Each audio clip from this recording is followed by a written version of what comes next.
Mesdames et messieurs, bonsoir. Les Ivoiriens iront aux urnes le 30 octobre prochain pour le référendum constitutionnel. Le projet de la loi fondamentale a été déjà adopté par le Parlement le 11 octobre dernier. Mais avant cette étape de l'hémicycle, un comité d'experts a travaillé pendant 4 mois et élaboré un nouveau test. Ce comité d'experts a été dirigé par le professeur Ouraga Obou que nous recevons ce soir. Comment ce groupe d'experts a-t-il fonctionné pour aboutir à ce résultat? Quels sont les changements majeurs contenus dans ce nouveau test qui sera soumis au référendum? Pour répondre à toutes ces interrogations et à bien d'autres, notre invité ce soir, lui, sera soumis à un exercice, celui d'éclairer la lanterne des uns et des autres sur cette proposition de cette nouvelle loi fondamentale. Bonsoir, professeur. Bonsoir. Alors, le 24 septembre dernier, au cours de la cérémonie de remise de l'avant-projet de la nouvelle constitution au chef de l'État, vous aviez déclaré ceci, et je vous cite, « Le travail a été pour moi une belle aventure. La remise de l'avant-projet ce jour me permet de me décharger d'un lourd fardeau. » En quoi est-ce que cette mission a été pour vous un fardeau? D'abord, je voudrais, si vous le permettez, vous remercier à double titre. D'une part, vous me donnez l'occasion de remercier le chef de l'État pour avoir nommé des Ivoiriens dans le comité d'experts. C'est important. Et surtout, des professeurs de droit. D'autre part, c'est aussi pour moi l'occasion d'expliquer autant que possible l'avant-projet de constitution qui est devenu désormais le projet de constitution aux Ivoiriens et de répondre autant que possible à vos préoccupations. Maintenant, je voudrais dire que ça a été un lourd fardeau, parfois quelque peu mal interprété par certains de vos collègues. Mais ce que je voulais entendre par là, c'est de dire que durant ces 4 mois, il a fallu observer une discrétion la plus absolue. Et au cours des séances de travail, mes collègues eux-mêmes n'avaient pas le droit de garder leurs notes sur eux. C'est-à-dire qu'après chaque séance de travail, j'étais obligé de ramasser tous les brouillons des uns et des autres pour qu'on puisse se retrouver le lendemain ou plus tard. Et qu'à mon domicile moi-même, j'étais obligé de mettre le document préparatoire dans un endroit qui était très caché et qui n'était pas à la vue des gens de ma maison. Et enfin, le président de la République, chaque fois que je le rencontrais, il me disait toujours, mais le projet que vous avez, vous l'avez tiré en combien d'exemplaires? Je le rassurais toujours pour dire que ça en est seul exemplaire pour vous, et puis le mien que je garde. Donc, durant ces 4 mois, vous avez dû constater que nous n'avons fait aucune déclaration et aucun élément de cet avant-projet n'est sorti dans la presse. C'est ça le fardeau. D'accord. Alors, le projet finalement est su et connu de tous. Il a même été adopté par le Parlement le 11 octobre dernier. Alors, vous aviez tout à l'heure évoqué le chef de l'État. Quels ont été vos rapports au cours de ces 4 mois-là? Aviez-vous véritablement toutes les cartes en main? Le comité, dans la conduite de ses travaux, est resté à la fois flexible et inflexible. Flexible parce que nous étions la plume du chef de l'État, une plume qui se voulait obéissante mais éclairée. Inflexible parce qu'on ne s'est jamais trouvé dans une posture de suivi moutonnier. Quand il fallait dire non, on prenait la peine, on trouvait le moyen pour dire non. Et je peux vous dire qu'avec monsieur le chef de l'État, ça a été quelque chose de destructif, de très excellent, parce qu'il prenait toujours le temps d'écouter. On n'était pas d'accord sur tout, mais lorsque on voudrait exprimer notre différence, lui aussi, il exprimait sa différence. On prenait toujours le temps de trouver la solution médiane, et c'est en cela que ce travail était un travail consensuel, hautement consensuel. Parce qu'au départ, les positions n'étaient pas convergentes, mais on finissait toujours à les rendre convergentes. D'accord. Alors, le chef de l'État a opéré un choix, celui de confier la rédaction de cette nouvelle constitution à un comité d'experts. Est-ce que ce choix-là n'a pas été à la base de la mésentente qu'il y a eu au sein de la classe politique, notamment au niveau de l'opposition, qui, elle, avait demandé la convocation d'une assemblée constituante? Je peux dire que l'opposition a toujours raison de revendiquer. Je n'ai pas du tout le droit de diaboliser l'opposition. C'est son droit le plus absolu. Mais comme je l'avais indiqué la dernière fois, l'initiative, aussi bien l'initiative que l'organe qui est chargé de rédiger la Constitution, relève toujours des voies insondables, totalement insondables.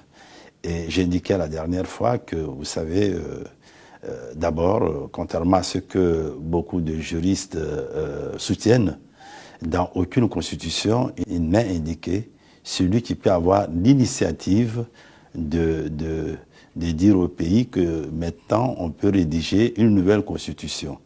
Et parfois, les gens font une confusion entre l'initiative pour l'élaboration d'une constitution de celle de la révision constitutionnelle qui, elle, est enfermée dans une procédure et contenue dans la Constitution. Je voulais rapidement dire que lorsque l'initiative elle est prise, elle peut émaner, qui est politique d'abord, elle peut émaner soit du président de la République, soit du Parlement, ou encore du peuple lui-même qui a envie de changer la Constitution.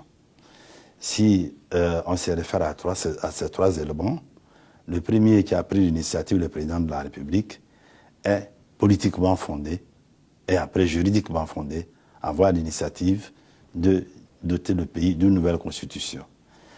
Ensuite, concernant la rédaction, alors juridiquement ou démocratiquement, on parle toujours d'une assemblée constituante. Et cette assemblée constituante, elle peut avoir une compétence souveraine, mais elle peut avoir aussi une compétence non souveraine. Concernant la Constitution américaine du 17 septembre 1787, c'est une assemblée constituante souveraine. Elle a adopté la Constitution, elle a rédigé la Constitution, elle l'a adoptée sans recours au peuple. Elle date du 17 septembre 1787. 2016, ça fait près de 219 ans d'existence. 2. Lorsqu'on prend la France, la Constitution du 27 octobre 1946, on a d'abord eu une assemblée constituante élue. Elle a fait un projet qui a été soumis au peuple. Le peuple a dit non. L'assemblée constituante a repris les travaux et cette fois, ça a été adopté, promulgué. Cette constitution n'a duré que 12 ans, c'est-à-dire de 1946 à 1958. Et puis, il y a la Constitution française de 1958 à aujourd'hui, près de 60 ans, 58 ans. Ce n'est pas une assemblée constituante.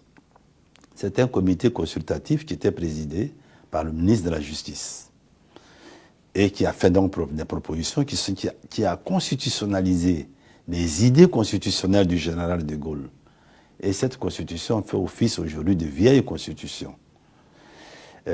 Troisièmement, nous avons la constitution ivoirienne de 1960. Elle procède de la constitution ivoirienne de 1959, qui procède en elle-même de la révision constitutionnelle de l'article 26 de la constitution de 1959.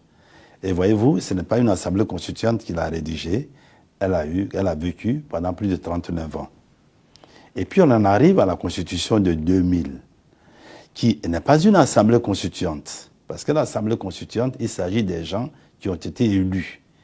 Ici, c'est le général Gay qui m'avait nommé à l'époque et qui avait pris une disposition pour que des ONG puissent siéger dans la commission chargée de proposer l'avant-projet de constitution qui ensuite devrait être soumis à l'approbation de la commission constitutionnelle, enfin au gouvernement, puis le référendum. Donc, vous voyez, cette constitution, elle date de 2000, nous sommes en 2016. Certainement, ayant tiré les leçons de ce qui s'est passé en 2000, le président de la République a décidé de mettre en place un comité d'experts que chacun peut juger selon son éducation, selon ses intérêts, mais de rédiger un avant-projet de constitution loin des bruits, loin des clameurs. C'est ce que nous avons fait. Ça a été une œuvre extrêmement difficile parce que beaucoup de nos collègues font des critiques que je trouve parfois pertinentes, salutaires, mais ce que je voudrais quand même, il faut lever une équivoque. Élaborer une constitution, ce n'est pas rédiger une thèse. Élaborer une constitution, ce n'est pas un mémoire. Élaborer une constitution, il ne s'agit pas de rédiger les statuts d'une association ou d'une entreprise. Élaborer une constitution, c'est une œuvre à la fois juridique et politique, parce qu'il faut connaître le peuple pour lequel vous rédigez la constitution. D'accord, une constitution donc élaborée loin des clameurs, mais comment est-ce que vous avez pu prendre en compte les aspirations des différentes composantes de la population? Alors, s'agissant de la méthodologie, nous nous sommes appuyés essentiellement sur la Constitution de 2000. Nous y avions intégré ce que nous avons retenu des autres constitutions d'Amérique, notamment la Constitution américaine, européenne, notamment la Constitution française et italienne, allemande. Nous nous sommes inspirés des constitutions africaines et surtout celles des États où il y a eu des révolutions, l'Égypte, le Maroc, la Tunisie, les notes personnelles, comme j'ai dit tantôt, du président de la République, pour essayer de dégager la trame de notre avant-projet de constitution. Et puis à partir de là, nous avons rédigé pendant plus d'1 mois et demi, et on a pensé qu'il était nécessaire de rencontrer les différentes composantes de notre société. Dans un premier temps, nous en avons rencontré 35, et puis ensuite nous en avons rencontré 6, et puis nous avons bouclé notre avant-projet de constitution. Je peux vous dire que ces rencontres nous ont été d'une grande utilité parce que ça nous a permis d'abord de nous rassurer, de savoir si nous étions dans le bon chemin, sur la bonne voie. Mais ensuite, ça nous a permis de corriger notre propre copie parce qu'il y avait des éléments qu'on n'avait pas pris en compte, où il y avait des éléments qui étaient quelque peu des points de discorde, même au sein du groupe. Et c'est en rencontrant ces groupes-là que nous avons pu trancher et revenir vers le chef de l'État, lui aussi pour le convaincre sur un certain nombre d'éléments. D'accord, on va à présent s'intéresser aux changements majeurs qui figurent dans le projet de constitution qui sera soumis au référendum. D'abord, la création d'un poste de vice-président. Qu'est-ce qui justifie un tel choix? C'est un choix politique, mais qui se justifie d'un point de vue juridique.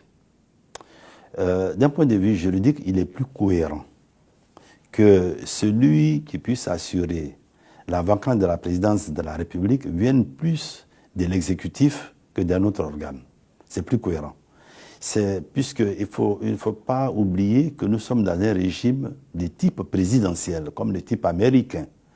Aux États-Unis d'Amérique, ce n'est pas le président du Sénat, ni le président de la Chambre des représentants qui assure la vacance.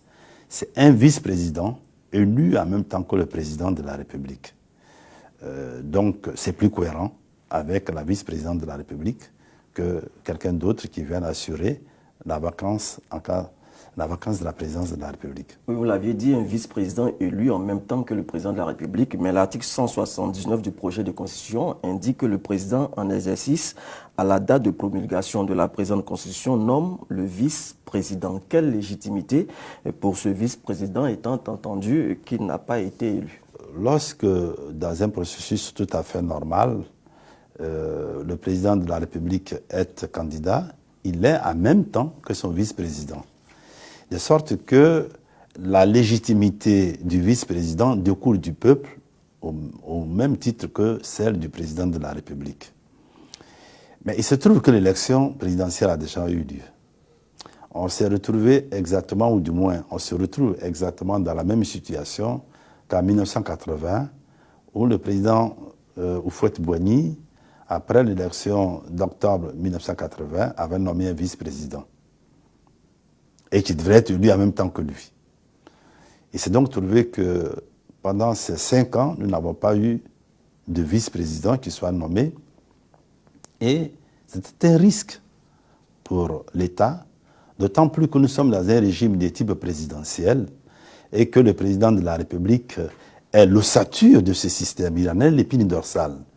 Donc, lorsqu'il est enrhumé, eh bien, c'est l'État lui-même qui vacille. Fallait-il prendre le risque d'un vide pendant ces 4 ans prochains? On a pensé que c'était trop risqué.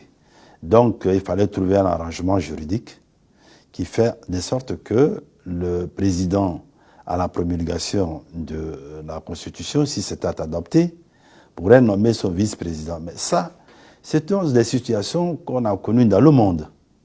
Lorsqu'on prend les États-Unis d'Amérique, le président Richard Nixon avait été élu en même temps que son vice-président Spiro Agnew, et celui-ci avait été empêtré dans une situation de scandale, autant qu'il avait été obligé de démissionner. Le président Richard Nixon a donc nommé un vice-président, Gerald Ford, qui n'avait pas été élu, donc comme vice-président. Et lorsque le président lui-même a été amené à démissionner à la suite de l'affaire Watergate, Gerald Ford, qui n'a jamais été élu, a été président des États-Unis, et lui, il a nommé Rockefeller comme vice-président. Donc vous voyez une succession de personnes qui n'ont jamais été élues et qui ont dirigé l'Amérique, et le ciel n'est pas tombé sur les États-Unis d'Amérique. Il y a donc des situations qui sont parfois difficiles que le droit doit régler, sinon on peut se retrouver dans une situation chaotique. D'accord, justement, parlant d'arrangement juridique, certains de vos collègues constitutionnalistes souhaitent que justement cette nomination soit soumise au moins au Parlement. Pourquoi est-ce que cela n'a pas été pris en compte? C'est une voie. C'est une voie, mais je pourrais vous dire simplement que lorsque vous prenez l'article 7 de la Constitution française, à cas de vacances de la présidence de la République, ce n'est pas le président de l'Assemblée nationale qui assure la vacance, c'est le président du Sénat. À cas de vacances de celui-ci, c'est le gouvernement qui assure l'intérim. Et le gouvernement n'a jamais été élu. Je ne dis pas que nos collègues ont tort, mais il faut que nos collègues comprennent qu'il faut sortir de l'amphithéâtre. Ça, c'est ce que nous enseignons à nos étudiants. Mais sur le terrain de la Constitution, c'est la pratique, c'est la réelle politique. Il faut voir comment on peut résoudre les problèmes de l'État. C'est différent. C'est pour ça que je vous dis, élaborer une constitution, ce n'est pas seulement une œuvre juridique. Elle est à la fois juridique et politique. Et ça, ce n'est pas donné à tout le monde. Une autre modification majeure, la constitution de 1960 n'incluait pas la limite d'âge. Elle intervient dans celle de 2000 et disparaît dans le projet de la nouvelle constitution. Comment expliquez-vous ce changement? Je fais remarquer que sur ce point, la France n'a fait introduire sa réforme qu'en 2008. C'est seulement en 2008 que la Constitution française dit désormais que nul ne peut être élu successivement 2 fois. Nous avons dit il n'est éligible qu'une fois. Deuxièmement, donc sur l'âge. Concernant l'âge, on a discuté. Certains ont proposé 35 ans, d'autres ont proposé 70 ans. J'ai fait un compromis, j'insiste, j'ai fait un compromis en disant 40 ans minimum qui est déjà dans la Constitution et 75 ans au plus. Je ne suis pas un médecin.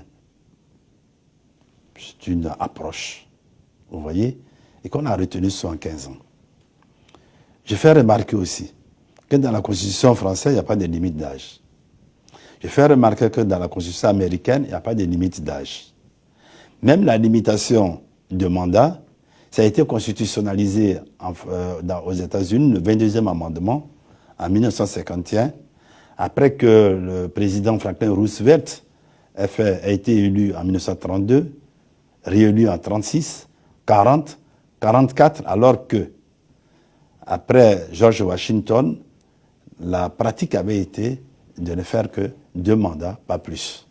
Donc, je termine pour dire que c'est vrai, c'est une préoccupation pour les Ivoiriens et pour certains d'entre nous, mais voilà comment est née la limitation d'âge.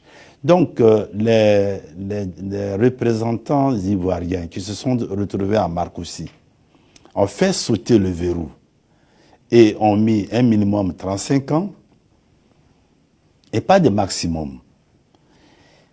Alors, à partir de ce moment, on a estimé que c'était quand même, il y avait eu une sorte de modus vivendi au niveau de ceux qui ont participé à l'accord de Linas Marcoussis. Donc, il aurait peut-être fallu prendre cet accord-là. Ça ne poserait peut-être pas trop de problèmes. Je termine en disant que vous savez, l'âge, il faut faire très attention. Je dis souvent à mes étudiants qu'en République dominicaine, le président en exercice, il s'appelait Joachim Balaguer, avec 86 ans. On disait qu'il était vieux. Et son challenger, qui se réclamait d'être jeune, n'avait que 85 ans. Alors que l'autre, avec 86 ans, on estimait qu'il était vieux. Donc vous voyez que c'est relatif. En Tunisie, le président qui a été élu, 82 ans. Mais est-ce que les Ivoiriens sont obligés d'élire un président de 90 ans? Même s'il n'y a pas de limitation d'âge. Si demain les Ivoiriens veulent élire un président qui a 90 ans, mais c'est leur problème. Alors, qu'en est-il des conditions relatives à la santé du candidat? Dans la Constitution de 2000, notamment dans l'article 35, il était dit notamment qu'il fallait, pour la condition de santé, le Conseil constitutionnel désignait des experts médecins. C'est ce qui avait été indiqué. Dans l'accord de Linas Marcoussis, ça a été, ce verrou aussi, cette clause a sauté. Ce qui a été retenu, c'est de dire que le président de la République publie son bulletin de santé tous les ans. Mais ça, ce n'est pas une condition d'éligibilité. Ce n'est pas une condition d'éligibilité. Donc, nous, on n'a pas voulu mettre ça dans la condition d'éligibilité. C'est peut-être une obligation qui est faite au président élu. Et ça, on peut retenir ça dans la loi organique. La loi organique peut décider que, bon, désormais, le président qui est élu puisse publier son bulletin de santé, mais ce n'est pas une condition d'éligibilité. D'accord. Alors, le projet de nouvelle constitution prévoit également la création d'un Sénat. Quelle est la nécessité de cette institution dans le contexte politique actuel? Double. La première nécessité, c'est que lorsque le Parlement devient bicaméral, ce bicamérisme permet effectivement de mieux élaborer la loi. D'abord l'Assemblée nationale, ensuite le Sénat. Avec ce double examen, ça permet effectivement d'avoir une loi qui est plus élaborée. Ça, c'est techniquement, au point de vue de la rédaction ou du vote de la loi. Mais d'un autre côté, la formule qui est proposée, qui est une formule qui est un peu, je dirais, qui sort de l'habituel, puisque, comme nous avons notre référence, la France, le Sénat, les sénateurs sont élus au suffrage universel indirect, c'est-à-dire par les collectivités décentralisées. Ce qui est distinct de ce qui se passe aux États-Unis, où les sénateurs sont élus directement au suffrage universel. Ici, une partie, ces 2 tiers seront élus au suffrage universel indirect, alors que les députés sont élus au suffrage universel direct, et qu'un tiers des membres seront nommés par le chef de l'État. On avait pensé dans notre projet initial, en se conformant aussi à ce qu'avait voulu aussi le président de la République, que nous avons complété, c'est-à-dire les anciens présidents d'institutions, mais aussi des représentants de l'extérieur et de l'opposition. Bon, l'amendement de l'Assemblée nationale a été qu'il faut prendre parmi les personnes compétentes, avérées dans les domaines économiques, sociaux, culturels, sportifs. Bon, tant mieux. Alors, le candidat à la présidentielle doit être exclusivement de nationalité ivoirienne, selon l'article 55. Il doit être de père ou de mère ivoirien d'origine. Pouvez-vous nous expliquer cette disposition? D'abord, je fais remarquer que d'un point de vue sémantique, donc du point de vue définitionnel, ivoirien de naissance, c'est la même chose qu'ivoirien d'origine. On peut aussi l'appeler, on peut dire aussi que c'est la nationalité d'attribution par opposition à la nationalité d'acquisition qui est la naturalisation ou l'acquisition de la nationalité ivoirienne par le mariage. Dans notre cas de la Côte d'Ivoire, depuis 1972, la nationalité, c'est une nationalité par filiation. C'est-à-dire, ça appelle la nationalité du sang, par opposition à la nationalité du sol qu'on avait de 1960 jusqu'à 1972. Donc, pour être assez explicite en la matière, je voudrais prendre un exemple précis pour que les uns et les autres comprennent. Je prends un couple de Congolais, un homme et une femme. Les deux ont la nationalité congolaise. Ils arrivent en Côte d'Ivoire, ils ont déjà un enfant. Et ils arrivent en Côte d'Ivoire. Les deux, ni l'enfant, ni les deux Congolais ne peuvent pas prétendre à être candidats à l'élection présidentielle. Ça, c'est le premier point. Deuxième point, le couple a un deuxième enfant qui est né sur le territoire ivoirien. Il est certes né sur le territoire ivoirien, mais il ne peut pas avoir la nationalité ivoirienne, il ne peut pas être candidat, parce que c'est le sang, ce n'est pas le sol. Ils prennent, et eux tous les deux maintenant, le couple, les deux membres, prennent la nationalité ivoirienne. Ce sont des naturalisés. Ils ont un enfant qui naît, donc un troisième enfant qui naît. Celui-ci qui naît est un Ivoirien de naissance.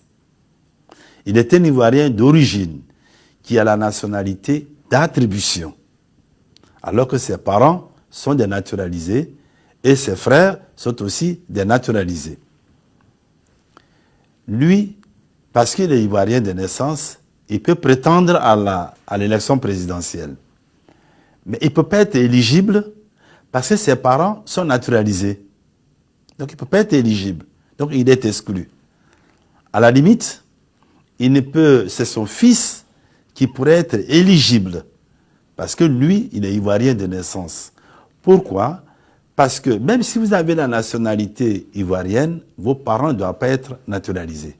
Donc les naturalisés sont exclus. D'accord, ok. Alors, est-ce que c'est suffisamment clair? J'espère que les téléspectateurs ont Oui, compris. c'est suffisamment clair. Il faut que les gens comprennent que dès lors que, alors à condition que, puisqu'on dit désormais maintenant le père ou la mère, si un des parents est naturalisé, que l'autre est ivoirien d'origine, cela est possible. D'accord. Alors, je vais revenir sur cet article 55-là pour que cela soit clair dans l'esprit de tous les téléspectateurs. Le candidat à la présidentielle doit être exclusivement de nationalité ivoirienne. Il doit être de père ou de mère ivoirien d'origine, n'est-ce pas? C'est ça. Ça signifie, excusez-moi, ça signifie que si vous avez aussi, vous avez la nationalité ivoirienne, que vous êtes ivoirien de naissance, mais vous avez une autre nationalité, au moment de vous présenter, il faut renoncer à cette nationalité. Il faut renoncer à cette nationalité. Vous renoncez à cette nationalité et vous devenez donc exclusivement ivoirien. Alors nous tirons vers la fin de cet entretien. Rapidement, l'article 139 stipule dans son alinéa 1 que le pouvoir judiciaire est indépendant. Dans le second alinéa, il est mentionné que le président de la République est garant de l'indépendance du pouvoir judiciaire. Comment cela est-il possible? Mais c'est une belle question, belle préoccupation, parce que ça a soulevé, je dirais, quelques problèmes dans l'opinion. Vous savez, dans notre Constitution, à l'instar de celle de la France, le président de la République est garant de la Constitution. Et les Français ont réformé leur Constitution parce que en France, ce n'est pas le pouvoir judiciaire, c'est l'autorité judiciaire. C'est dans la Constitution de 2000, dans son article 101, nous avons dit le pouvoir judiciaire en lieu plein de l'autorité judiciaire qui était le pouvoir judiciaire dans la Constitution de 1960. Et en réformant donc la Constitution, désormais en France, il y a deux formations. La formation des magistrats, qu'on appelle les magistrats de siège, elle est présidée, cette partie-là du Conseil supérieur de la magistrature est présidée par le président de la Cour de cassation, qui est nommé par le président de la République. Tandis que celle du procureur de la République pour expliciter ou bien pour faire comprendre ça au commun du mortel, elle est présidée par le président du Conseil d'État, qui lui est nommé aussi par le président de la République. Donc ce sont des personnes qui sont nommées. Quand nous avons fait notre projet, nous avons décidé de dire qu'il faut que le président de la République préside le Conseil supérieur de la magistrature parce qu'il est le garant de la Constitution. Le président nous a dit non, que lui n'entend pas présider le Conseil supérieur de la magistrature. Mais comme vous savez, nous sommes dans l'orthodoxie juridique, nous avons estimé qu'il était plus cohérent que celui qui assure l'indépendance de la magistrature soit en même temps le président du Conseil supérieur de la magistrature. Donc nous l'avons maintenu dans notre avant-projet. Quand nous avons rencontré les différentes composantes de la société, les remarques sont revenues. Les gens ont dit non, on ne voudrait pas que le président de la République préside le Conseil supérieur de la magistrature. Donc le président nous a fait comprendre que je vous avais déjà dit que je n'étais pas pour présider le Conseil supérieur de la magistrature. Alors, plusieurs possibilités s'offrent à nous. D'aucuns ont dit il faut que ce soit le président de la Cour suprême. Mais le président de la Cour suprême, il est nommé par le président de la République. Ça ne change pas grand-chose. Certains ont demandé qu'il soit élu. C'était la bonne voie. Mais on a compris aussi que dans les autres pays où le président du Conseil supérieur de la magistrature est élu, souvent après les élections, ça crée beaucoup de problèmes, des clivages entre les magistrats. On a constaté cela aussi dans les pays où le président du Conseil constitutionnel est élu. On voit aussi que ça fait des clivages entre ceux qui ont gagné et ceux qui ont perdu. Alors, on a imaginé une solution médiane. Le président de la République, désormais, ne préside plus le Conseil supérieur de la magistrature, mais il choisit parmi les hauts magistrats, en fonction ou à la retraite, pour présider le Conseil supérieur de la magistrature. Alors certains ont dit, mais pourquoi il le nomme? Mais le président de la Cour suprême, que certains proposaient, mais c'est lui qui le nomme. En France, comme je l'ai indiqué tantôt, le président de la Cour de cassation, comme le président du Conseil d'État, c'est le président de la République. J'ai fini pour dire que ce n'est pas tant la nomination qui pose problème. Parce que pour être indépendant, ce n'est pas parce qu'on vous a nommé que vous ne pouvez pas être indépendant. Si vous n'êtes pas indépendant dans votre tête, dans votre comportement, vous ne serez jamais indépendant. C'est cela que nous a rappelé constamment l'ancien président du Conseil constitutionnel français, Robert Badinter. Oui, j'ai un devoir d'ingratitude entre l'autorité de nomination. Et chacun devrait comprendre qu'une fois qu'il est nommé, il ne doit pas se retrouver dans une posture de suivi moutonnier. Il doit servir la nation. C'est ça le devoir d'ingratitude. D'accord. Merci alors, professeur Ouraga Ogbou. Nous sommes au terme de notre entretien. Vous aviez dirigé la sous-commission chargée d'élaborer la Constitution de la Deuxième République. Vous aviez également présidé le comité scientifique du Forum de la Réconciliation nationale. Vous venez de diriger le comité d'experts chargé de la rédaction de la Constitution de la Troisième République. Est-ce que vous pouvez affirmer que cette fois, c'est la bonne et que la Côte d'Ivoire a une constitution moins conflictuelle? Je voudrais dire deux choses.